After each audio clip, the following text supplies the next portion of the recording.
On this episode of AVSocial, we define what content marketing is in the AV space, how often you should produce for your clients and audience, and the benefits of hiring independent creators to help your content marketing strategy. All that and more on this episode of AVSocial. The network for the AV industry. What are you listening to? This is AV. This is AVNation. This is AVNation. This is AVSocial, episode 44, Creative Connections. Support for AVNation is brought to you by Peerless AV, driving technology through innovation. Hi, and welcome to the latest episode of AVSocial. Today we're going to be talking about content creation.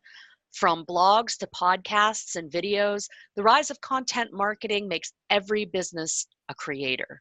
So on this episode of AVSocial, we're going to discuss creating content that's true to you and to your brand, both internal versus external creation, and some guidelines to help get you started.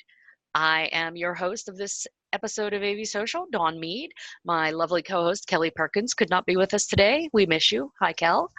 But I am not alone. I am joined today by three lovely folks who have agreed to be on the show. First up, Miss Kirsten Nelson, who is a writer and chief content creator at Vernacular. Hi, Kirsten. Thanks for coming on. Hey, yeah, thanks for having me. Thanks for the invite. Absolutely. We also are joined by Ms. Lindsay Adler, who's an independent creative. Hi, Lindsay. Hi, Dawn. Thanks for having me. Thank you for being here. And of course, a familiar face from a few episodes back, we're joined again by Mike Kirby, better known as Kirby, who is a director of business development at GenCom. Hi, Kirby. Thanks for coming on the show today. Yeah, thanks for inviting me back. Didn't offend you too bad last time. No, we always love having a wide variety of perspectives, and no one person knows everything. So that's why we have shows and podcasts like this. Thanks for coming back on.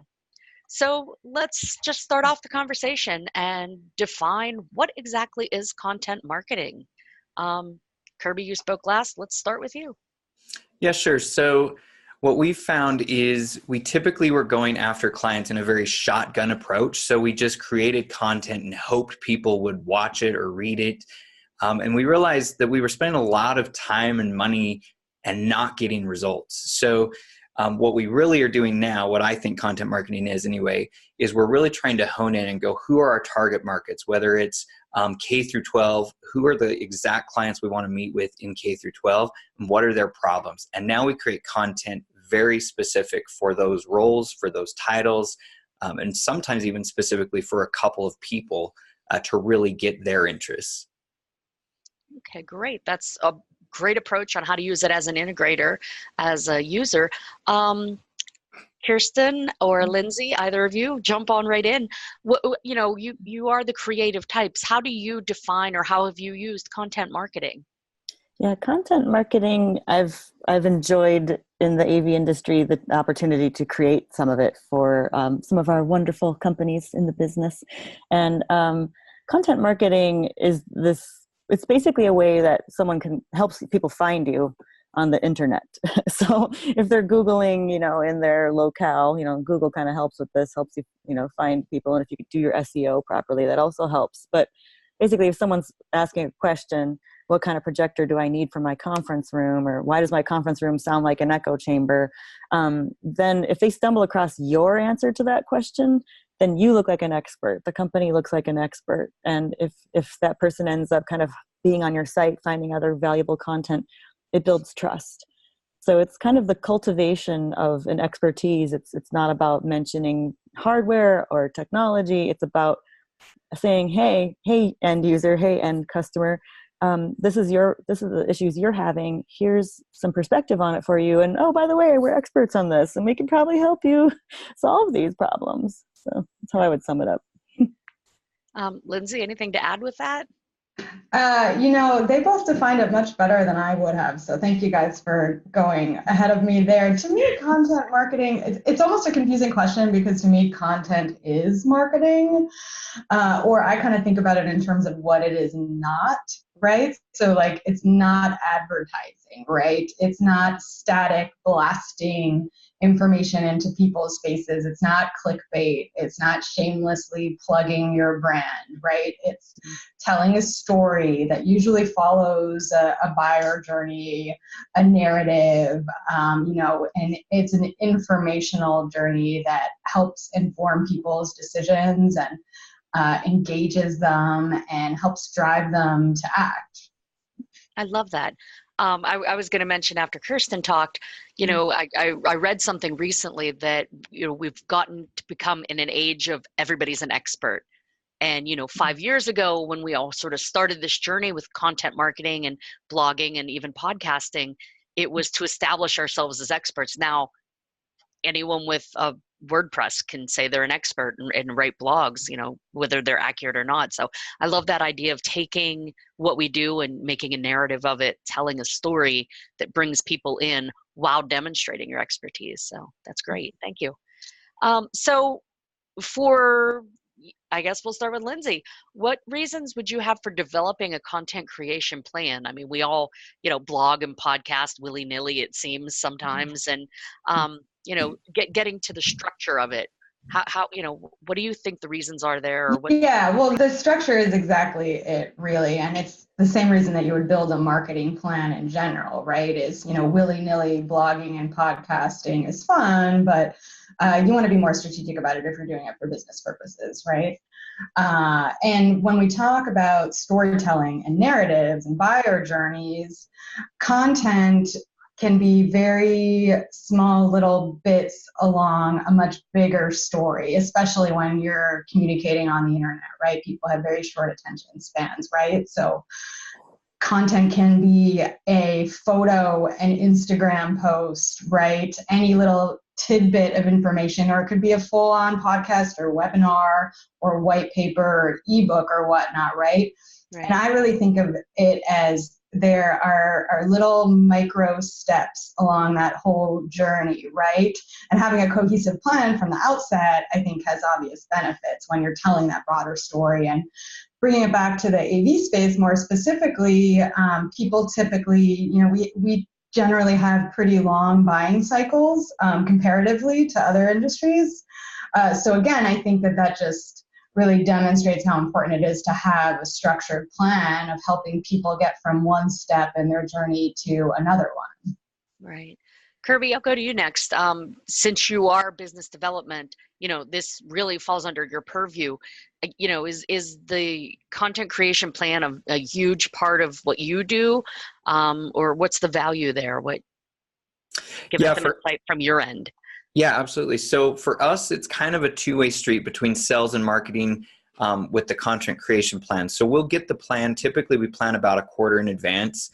So we know what's coming up, which for the sales team, it's really nice because as we're talking with customers or even prospective customers, we know what's coming up.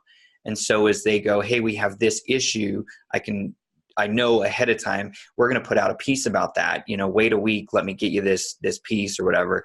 And vice versa. We also will tweak it if we're out there having conversations. We're going, hey, we are getting a lot of questions about this. I know this topic seems really cool for next quarter, but what if we tweak the plan? So it is both ways, but I think for sales, it's really important to know what's coming up so we can have the right conversations with our clients that times with what's going on Twitter and Facebook and LinkedIn and our blog and that kind of stuff. So, come up with a plan, but don't chisel it in stone. Be a little flexible there. Awesome. Exactly. Kirsten, your company provides content for people like Kirby that have a plan. I mean, how do you feel about falling within that plan or even providing metrics or measurables within that?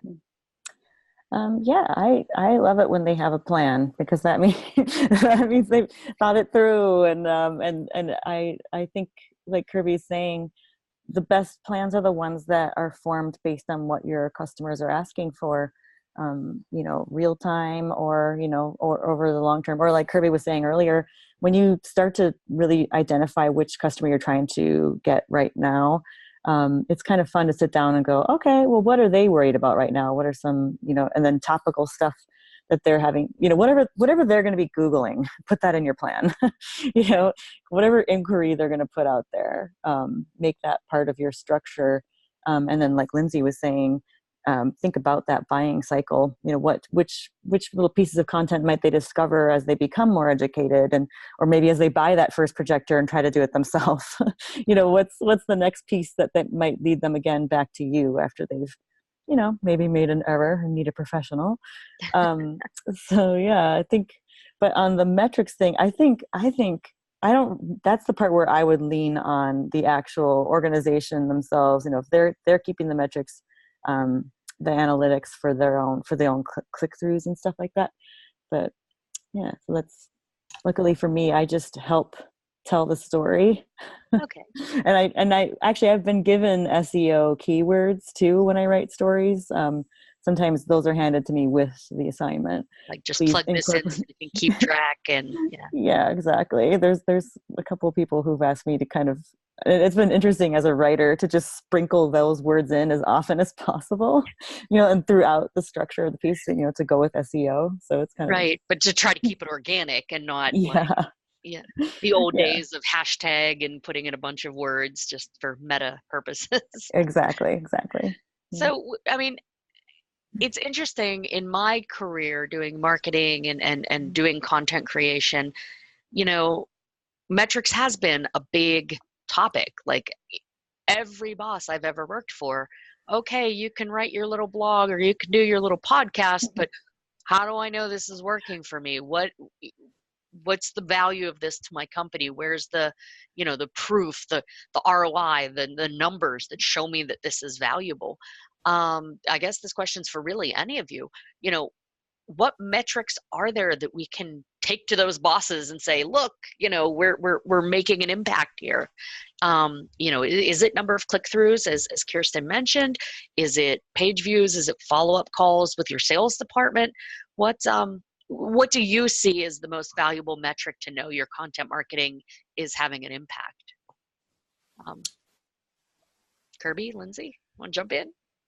Okay, I'll jump in first because I'm going to kick it to Kirby. But there's a whole plethora of different metrics, so it's hard to know. I mean, I would certainly caution against certain vanity metrics, right? Like followers really doesn't tell you anything. I mean, once you get down deep into it, I mean, you could have 75% of your followers are, writing from some country halfway across the world who don't really have an impact on your business, right?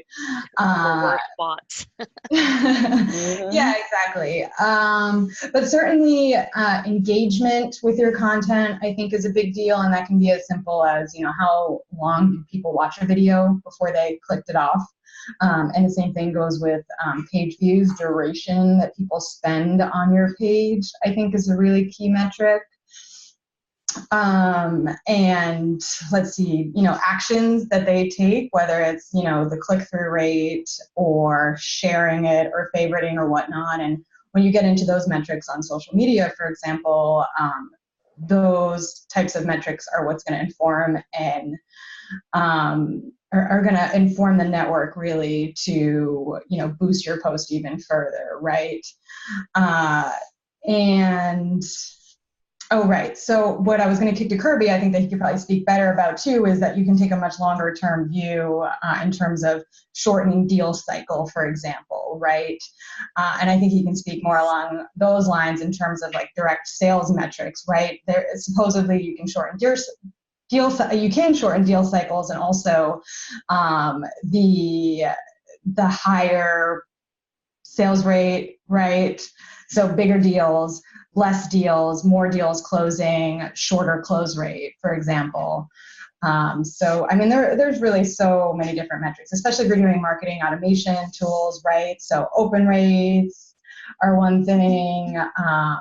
Yeah, I mean, there are just so many different ways you can go. The thing I always caution against trying to read all the metrics, right? So I would say pick the few that you think are most important to you and your business model and what your sales goals are, right? And yeah, I think Kirby can probably elaborate on a lot of those things from the sales perspective. I mean, that's an interesting point, though. When I started writing and making content, so to speak, when this was a new thing, there weren't really any metrics other than some vanity metrics. And now we've got all these different measures. It's easy to get overwhelmed in those or to look at the wrong ones, ignore the heat maps and the stickiness and look more at, hey, we've got new followers. Let's have a party. It's working. But, so Kirby, what's your experience been with sort of those ideas that Kirsten said? What, as an integrator, has been the value, or which metrics have been valuable to you with your content creation? Yeah, and I mean, Lindsay's right. There there are a lot of different metrics, which some can be very helpful. So I think when we're trying to develop content and go, what content worked well, we like to look at those metrics, which emails got the best open rates, that kind of stuff. For the sales team and myself, it's hard because it's not a hard metric. It's not a number that's easy to measure. But when a customer says, I'm calling you because I looked at your website, I have no idea what they looked at and how many blogs they read and all that kind of stuff. But that's a win to me when I get a direct lead, or even if it's a client I'm already working with. Like Lindsay said, it makes the sell a lot smoother because I only get so much time with a customer in person. So it's great if I can have some materials that can back me up, that they can read whenever they want. And for some reason, what you read on the internet seems more trustworthy than what Kirby's sitting in front of you telling, I guess. But yeah, it's helpful to have that backup that's written by the expert, if you will. And so, yeah, I wish there was a good hard number to say how many customers said this or looked at this or that. Unfortunately, it's not, which obviously makes our job challenging when we're trying to say, hey, we need more dollars for this content. And that's where we have to turn to the HubSpots or those kind of metrics to say how many people actually read it and opened it. But yeah, sales, I think, is the ultimate metric for us. So, right. Well, it's certainly the ultimate metric for our bosses who yes, are looking to get those checks. So Kirby, we'll start with you with this because we were also to be joined today by Miss Haley Klein from PSNI, and she also, I think she and Kelly went off somewhere on a vacation, or Thelma and Louise it somewhere across the country. She was another end user, so to speak, of the content creation world. And so this next question was for the two of you. It's all you, Kirby. But when you're coming up with a content creation plan, who all is involved internally within your company? Who are the key players that you need to talk to, or is it just the word of Kirby, amen? Or do we pull in different groups and have more in-depth conversations, I guess is the question. Well, we should clarify, nobody ever does anything because of the word of Kirby. I've learned that. So that's not the case. But we have a weekly meeting with our sales and our marketing team. So generally it's driven by the marketing team, but sales has probably the most amount of input. So we say, here are the conversations we've been having. Here are the target clients we're looking at. Here are the things that people are struggling with. And that's where they then go back. And we have an outside marketing firm as well that helps us draft the content calendar. And then they bring it back to the team and say, okay, here's the next 8 weeks or 12 weeks if we're on top of it, but usually about 8 weeks of stuff. And then, yeah, we kind of, I wouldn't necessarily call it an approval, but we voice our opinion and go, yeah, that looks good. That doesn't, let's tweak this. And then we also kind of get final say on a blog before it's posted. If it's really pertinent to my clients, they'll send it to me and say, what do you think? And I'll go, this is great. Just add a couple more of these, or could we get a statistic, or, the things that I feel like have been pertinent to our conversations. And then at the end of the day, I mean, we're a small company. I think most integrators are fairly small. So, our CEO or our president, still will chime in often, here's what I'm hearing. Here's the conference I was just at, and they're talking about this. We should do a piece on that. So we all have a little bit of piece. It's ultimately still driven by marketing, but I think we all play a little role in there. So. Right. Kirsten, I'll ask you, as an independent creative, who do you like to see involved from the integrator side or from your customer side to get that conversation going to help you build the content that they're looking for? Yeah, I like it. It's I like to get multiple voices from the company when possible. And yeah, as everyone's saying, first, start with the marketing people, find out what their message is. I like to make sure that I get what actual phrases and words and things they want and what message that they're pushing out with their sales team. So I make sure that that's in the back of my mind. And then depending on the kind of work I'm doing, I actually do love to talk to either salespeople who are out in the field, or the sales engineers, the ones that are the combination of the two. Make sure that I get their perspective on the number one questions and comments and concerns that they're hearing out there. So if I'm generating some content that's meant to be a piece of expertise from the company, I'm genuinely addressing the things that they're hearing out in the field, and I'm also incorporating the messages for the marketing team. If it's a case study type of piece, I really like to make sure I talk to the project manager on it, and also the sales person. I kind of want both sides, because I want the client needs too. Case studies used to be all about which piece of hardware did they use, but now it's more about what was that client looking for? How do we solve that for them? It's all the sort of soft things, the soft questions. So it's like, I like to say, the experience, right? And so I always like to say bluntly, what were they looking for? And then I had to keep circling back to that, because people still can't. It's interesting. We had to keep hammering on that. No, really, what was the user looking for? So I kind of like to talk to a few people just to shape it. But I've also done plenty of pieces where if I know the company well enough, and this is the case with a lot of the people I work with, they just give me an assignment and I run with it. Sometimes they just give me an assignment and they say, you're writing in this voice of this particular executive, go with it. And I can actually do that with the right guidance from the marketing person. If I know the company voice and I know the person I'm writing as, I can do it with very minimal involvement. So it kind of runs the gamut. Okay. So in my experiences, I worked for a lot of small integrators, like Kirby said, a lot of us are small integrators. And the one caution I always got as the marketing team or the marketing folks, business development folks, even sales folks, was the engineers and the technicians, and I quote a former colleague, "We're sick of trying to cash the checks that we wrote with our words."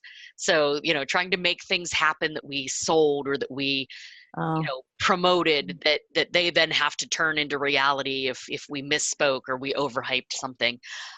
Lindsay, is there some value there of maybe going beyond these logical groups in coming up with the content and talking to the technicians, to the engineers, to the guys that have to cash the checks that we're writing with our words? That's an interesting metaphor. I haven't heard that before, but I always encourage people to talk to as many people as possible. There are the obvious people who should be involved, on a strategic level, sales, president, CEO, right? And beyond those people who, are close to the customer also, I'll talk to a project manager, right? Who, they're the ones that are on site making sure everything arrives on time and everything stays on track. And, that story of how the project goes, all of those little steps, sometimes those project managers have really different insight into it, really valuable insight. I always encourage you to talk to as many people as possible. And sometimes it's difficult finding the right people, right? So like a sales engineer, for example, could be an ideal person to talk to theoretically, but not every sales engineer really is in tune with what the customer is looking for, right? So sometimes it's a little bit more nuts and bolts for those types of people. And then there are those engineers who, are really hands-on every step of the way on the project job site, right?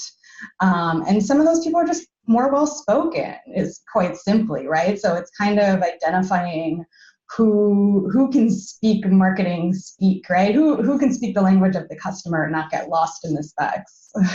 Right. So my next question is obviously for the ladies on the panel. You're the independent creatives. As an integrator, we always would say we don't want to be brought in when the walls are closed and the building's finished, and then we have to tear up your beautiful new construction to put in the equipment. Bring us into the process earlier. As independent creatives, when should the Kirbys and the marketing directors and the salespeople contact you to bring you into the process of creating content? When should you be brought into the fold? Kirsten? Yeah, I guess I would say it depends on the piece you're looking for. I can do a quick turnaround on stuff, and I can do that as needed. Like if I've had people where they have an opportunity that they've acquired through a relationship they have with a publication or an outlet, and they say, "Oh my God, we need this many words from this person now." So I'm fine with that. I can work with that. It's interesting. There isn't necessarily an ideal time. It depends on what you're asking for. If you're looking for a long form white paper, that's, you can bring me in anytime, but I'm going to need a long runway, because I'm going to need to do multiple interviews plus a lot of research on the back and before I can produce the piece. So I think you can kind of bring me in whenever. I'm just going to give you a different answer on how long it's going to take me to produce the piece. I think if you're doing case studies, it's nice if the project is actually done. We used to do that when I was at SCN Magazine. We'd have to say, look, sorry, we actually need the project to be complete before we can write about it because things could change, etc. So I think for case studies, it's wise if they're done, if the project is done before it's written about. But it can also be in development as it's closing so that the minute that the project goes live, the piece goes out. So it's basically, there's no one answer here, is there? It's kind of whatever makes sense for the piece and when you want the words out there. So see, and that's interesting that you said you'd prefer the project to be completely finished. Mm-hmm. I was thinking, gee, wouldn't it be great if we knew we were going to be doing this headline piece to bring in the creative sooner? And maybe not continuously through the end of the project, but hey, Lindsay, Kirsten, come in and do some photos of this phase of the job and talk to some people in the construction phase, and we'll bring you back, in a little bit to do the next phase, so that when you put that white paper together, we're not relying on a technician or a project manager to remember to take a photo of something in progress that could be a key part of the story down the road. That's a really good point. I think Lindsay would speak to that because I was talking strictly about words, but when we're talking about other forms of content, you should be doing it all along the way and capturing stuff. Yeah, especially photography, you were mentioning that. And I will say that I think every technician and project manager, they are very proud of their work and they take photographs every step of the way. And I would just caution again, I definitely double down on that, the project should be finished. I've certainly fallen into that trap, where scope creep happens, right? And you make promises to people and just commitments, right? And, Thanks, Lindsay. It sounds like we're having some technical difficulties, but we're nearing the top of our show here. And so in wrapping up, we'll go back to Kirby. And this is like one of the most difficult questions that you may get asked as a marketing, content, business development person. Oh, good. How often should we be publishing content? That is a difficult question. I think it depends a lot on your audience and what you feel they want and need.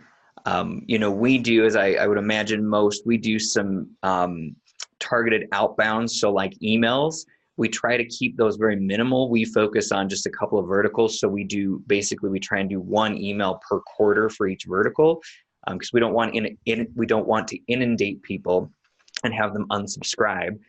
So we keep that minimal. Our Facebook and Twitter and LinkedIn, I'll be honest, we haven't been great at that, but we're trying to get that more frequent because that's more an on-demand. You can look at that whenever you want. It's not as obtrusive as maybe an email. So I wish I had an exact number. I don't. I think it really does depend on what you're trying to, what message you're trying to convey. How many targets are you going after at one time? And what's the information that they're looking for that you can provide. So it might be one LinkedIn post a week. It might be one a month. It might be 5 per day. It just kind of depends a little bit. So maybe one of the smarter women here in the room can answer that. But Kirsten, same difficult question to you. How often should you publish content? Or is it, like Kirby says, a matter of degree of what you're publishing and where or how? Yeah, I think, Kirby had the exact right answer. It's a good thing you started with him for the difficult one because I think, it really depends. I think consistency is probably the answer I would say is, make sure you're sprinkling the universe with your wonderful content in a regular fashion so that it doesn't fall off and so that your SEO doesn't suffer. So I think that's one of the things, just be consistent.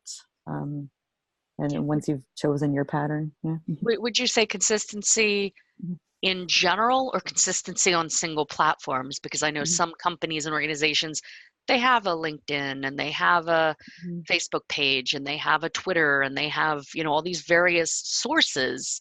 Is it more important to be consistent in general, just a piece here, then a piece over there, then a piece over there? Or is it, I have to do Twitter weekly and I have to do LinkedIn every other week and I have to do Facebook, twice a month, and I have to, do white papers or case studies, quarterly or something? Yeah, I think that multi-phase, that multi-platform approach is definitely one that I know that Lindsay could speak to, because she would have to balance all that stuff. But I think it's definitely something that it's dependent on the organization and where you are seen most. Ideally, yeah, you are one of those superhero companies that has a presence on all those platforms and you are constantly operating in all of them and getting your words out in all of them. And I think you can also lean on your team members to do more, like on LinkedIn and things like that. So it could be one of those multi-pronged things. Maybe it's not like you're not keeping a constant schedule, but maybe you're encouraging people to be getting out there via their own personal methods of communicating with audience. So yeah, you can kind of coordinate all of that, and you can kind of just encourage everybody to keep talking. Depends on your company, and if you have a dedicated marketing person in-house, which you should. Right. Oh, we all think so, but yeah, right. we're the marketing folks. Welcome back, Lindsay. You had a little technical difficulty there, but Kirsten says you're the expert on this. So how often or how should you approach your publishing of content? Yeah, well, not to repeat any of the good strategies that Kirsten and Kirby mentioned, right, in terms of regularity, right? I'd just double down on that. But the kind of new angle that I would just sprinkle in would be to pay attention to your metrics. And there's some great metrics out there in terms of when people are most frequently online, especially on social media, but you can see that on Google SEO also, right? So in general, people are more active on social media towards the second half of the week, right? So I usually spend Monday and Tuesday kind of planning the weekly content out, right? Just sort of highlighting different information and sprinkling in my own content amidst that. And it really does depend on the social network too. For example, Facebook gets a lot of activity over the weekends, right? But LinkedIn doesn't. And the same thing goes with just certain times of day, right? So noon is generally a good time of day, 9 a.m. is generally a good time of day, and the end of day also. But it varies by social network. So, I mean, you can look these things up online, or you can even check in on your own metrics, right? And there's certain, there's A/B testing, right? You can kind of just sprinkle through content whenever you'd like, just to see, when people are clicking most. If you have enough content to do that, that would kind of be a prerequisite. But yes, certainly regularity, responsiveness, I would say at a minimum weekly. And I would also just emphasize how easy it is to recycle content, right? So from a thematic perspective, one piece of content can be broken up into all sorts of different little posts or blogs or pictures or sound bites even, right? So you don't need to reinvent the wheel to be regularly and consistently having content around. It's really just kind of thinking a little outside of the box and, how to put a different spin on it, depending on, where you want to distribute it, and definitely pay close attention to those metrics too, because that's really going to inform the strategy as you go along. Wow, thanks. That's a lot of great info. I'm sitting over here trying to remember it all in my head. I wish I had my notebook out. You can hit rewind and rewatch as many times as you like. Absolutely. I guess one last quick question before we get to anything. We love to think positively, and we love to think that we're going to put out this great content and everything's going to be wonderful. Money's going to roll into our companies. Are there any hidden traps, or what are the traps that you might find in starting or continuing a content marketing plan or content creation plan?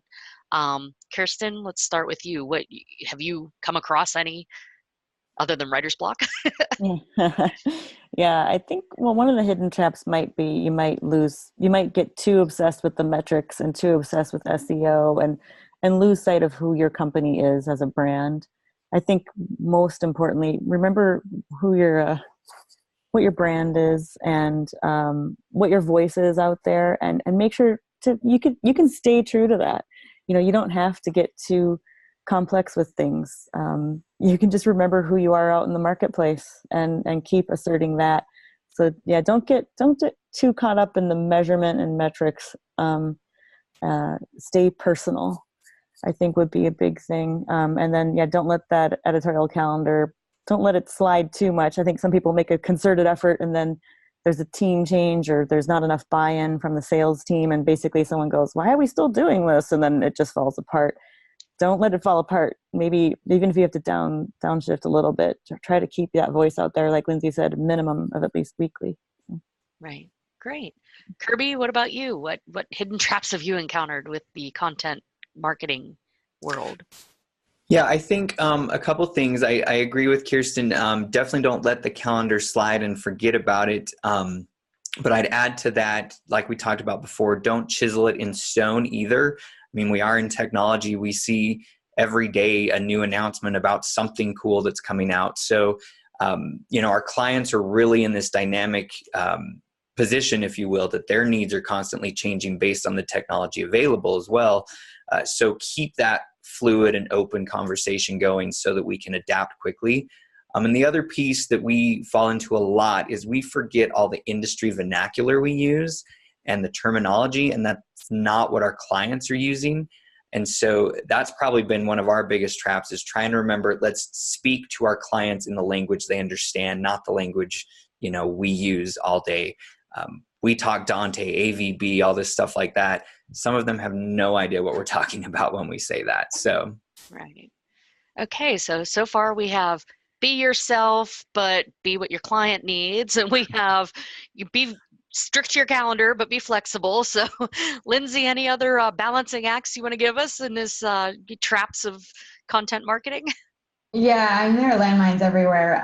Certainly, I would encourage you to be flexible and use your calendar, your editorial plan as a sort of guideline, but you should expect to change and be prepared to change. The other main caution, just that hasn't been mentioned yet, is keep an eye on practicality, right? Sometimes we get lost in a grand, big, awesome idea, and it might not be that easy to execute on. So I always try to keep a degree of level-headedness. And I also like to take the perspective of, if I can't do this by myself, then maybe I shouldn't be it's great to have a team, absolutely, and you absolutely should. But at the end of the day, if you don't know how to produce something on your own, if a disaster happens or something unpredictable, then you're going to have a lot of trouble follow through. So just keep that level head as to what's really practical. And I wouldn't discourage anybody from dabbling into big, grand, creative exposés. I wouldn't discourage that at all. But certainly, try to keep a certain level-headedness about it and just stay true to what is feasible, what is practical, and that speaks to budget also, right? Content can be really expensive to produce, especially if you're looking at videos, which are great. But yeah, you want to stay grounded. Right. Okay, great. I want to thank everybody on the panel for coming on today, for sharing such great insights into social content creation and marketing. Let's just sort of quickly go around the horn and tell everybody where they can find you, both on the social media world or your company, or yourself if you're an independent contractor. We'll start with Kirby. Kirby, where can folks find you on the Twitters, on the LinkedIns, your company? Give us a rundown. Yeah, so the quickest way is on Twitter. I'm at Kirby Utah, Kirby Utah. You can find our company at gencominc.com, GENCOMMINC.com. Wonderful. Thanks so much for being on the show again. It's been wonderful talking with you. Thank you. Lindsay, we'll go to you. Where can folks find you? You can find me on Twitter at Lindsay M. Adler. That's Lindsay with an EY. And on LinkedIn, just, Google me. And of course, probably at industry shows and such. You're always around. We love seeing you. And thank you for taking time to come on the show today. We really appreciate it. And I believe Kirsten's back on voice only. Kirsten, where can folks find you or your company? Yeah, I did a visual mic drop there, I guess. You can find me on Twitter it's at my whole name, at Kirsten Nelson. Or you can also find me on LinkedIn. Like Lindsay said, Google me, Kirsten Nelson, vernacular. You can find me on LinkedIn that way. Wonderful. Thanks so much for coming on the show, all of you. And thanks to Haley Klein of PSNI and my lovely co-host Kelly for agreeing to come on the show, even if they ended up going to a spa for mimosas. And that's a lie. They're actually working today. We miss them very much. Thanks, ladies. We hope we can have you back on the show soon. As for myself, I'm Dawn Mead. You can find me on the Twitters at AVDawn. You can, of course, find me here on AVNation.tv, popping up occasionally on AV Week, and, of course, here on AVSocial. Thanks so much, everybody, and thanks for being here on AVNation.